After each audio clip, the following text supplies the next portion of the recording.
Hi friends, welcome back to information Telugu channel. ఈరోజు afternoon 2 o'clock నుంచి నేను పిఎఫ్ అప్లై చేసే ప్రయత్నం చేస్తున్నాను. కానీ ప్రస్తుతం మనకు ఓటీపీస్ ఏమీ రావడం లేదు. అలానే కొందరిది నేను డేట్ ఆఫ్ ఎగ్జిట్ కరెక్షన్ చేసే ప్రయత్నం అయితే చేస్తున్నాను. సో మనకేంటంటే క్లెయిమ్ అంతా ఓకే అవుతుంది. ఎప్పుడైతే మనం ఓటీపీ తీసుకుంటామో ఓటీపీ తీసుకునే దగ్గర మనకు ఈ విధంగా చూడండి, రెడ్ కలర్లో మనకు ఒక ఎర్రర్ కనిపిస్తుంది.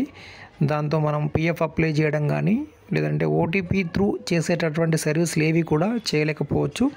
సో ఒకరిది నేను చేస్తున్నాను, అది మీకు ఇప్పుడు చూపిస్తాను. ఓకే ఫ్రెండ్స్, ఈ విధంగా మనకు జాయింట్ డిక్లరేషన్ ఫామ్ ఆన్లైన్లో మనము ఫిల్ చేస్తాము. సో ఫిల్ చేసిన తర్వాత ఇక్కడ మనకు సంబంధిత డాక్యుమెంట్స్ అయితే మనము అప్లోడ్ చేస్తాము. ఆఫర్ లెటర్ కానీ, జాయింట్ డిక్లరేషన్ కానీ, అలానే ఆధార్ కాపీ కానీ ఇవన్నీ మనం ఇక్కడ సబ్మిట్ చేస్తాం. సో వీరికి సంబంధించినటువంటి డేట్ ఆఫ్ ఎగ్జిట్ అయితే నేను ఇక్కడ కరెక్షన్ చేస్తున్నాను. తర్వాత చూడండి, మనకు నెక్స్ట్ పేజ్ ఇలా ఓపెన్ అవుతుంది. ఇప్పుడు మనకు ఇలా ఓపెన్ అవ్వడం జరుగుతుంది. సో ఇక్కడ మీరు ఏదైతే కరెక్షన్ చేస్తున్నారో సో దానికి సంబంధించినటువంటి ప్రస్తుతం ఎలా ఉంది, తర్వాత మీరు ఎలా కరెక్షన్ చేసుకుంటున్నారు అనేది ఇక్కడ మనకు కనిపిస్తూ ఉంటుంది.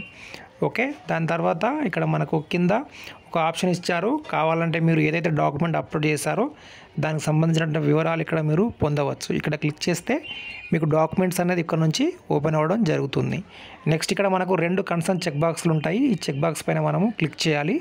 క్లిక్ చేస్తే నెక్స్ట్ చూడండి, మనకు ఓటీపీ అయితే రావాలి. ఇక్కడ సేవ్ పైన క్లిక్ చేసిన తర్వాత కానీ ఓటీపీ అనేది రావడం లేదు.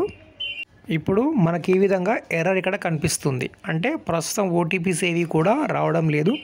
సో ఈవినింగ్ నుండి నేను 6 o'clock ట్రై చేస్తున్నాను. ఆఫ్టర్నూన్ 2 o'clock కూడా ట్రై చేశాను. ఓటీపీస్ అయితే రావట్లేదు. ఓకే, ఇదండి అప్డేటు. వీడియోకి లైక్ చేయండి, సబ్స్క్రైబ్ చేయండి. ధన్యవాదాలు.